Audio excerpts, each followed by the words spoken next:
এই জীবনটা যেন একটা দৌড় প্রতিযোগিতা। কেউ দৌড়াচ্ছে অর্থের পেছনে, কেউ সম্মান, কেউ ভালোবাসা, কেউ বা শুধুই বেঁচে থাকার লড়াইয়ে। অথচ সময় নামক এক অদৃশ্য শত্রু নীরবে আমাদের প্রতিটি নিঃশ্বাস গুনে গুনে নিঃশেষ করে দিচ্ছে। আল্লাহ তাআলা যখন কোনো কিছুর উপর কসম খান, নিশ্চয়ই সেটা তুচ্ছ কিছু নয়।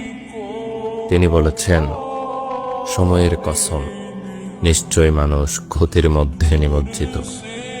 তবে তারা ব্যতীত যারা ঈমান এনেছে, সৎকর্ম করেছে, পরস্পরকে সত্যের পথে আহ্বান করেছে এবং সবরের উপদেশ দিয়েছে। এই কোরআনের আয়াত যেন এক আদালতের রায়, আর তুমি আমি সবাই সেই রায়ে হেরে বসে আছি।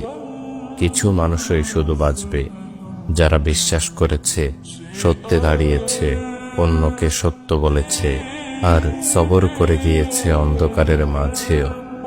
ভেবে দেখো, তুমি কি তাদের দলে? না হলে সময় তোমাকেও ধ্বংস করে ফেলবে নীরবে। কোনো প্রকার শব্দ হবে না, আগাম কোনো ঘোষণা হবে না। শুধু একদিন হঠাৎ আবিষ্কার করবে, সময়ের গল্পে তুমি চিরতরে হারিয়ে গিয়েছ।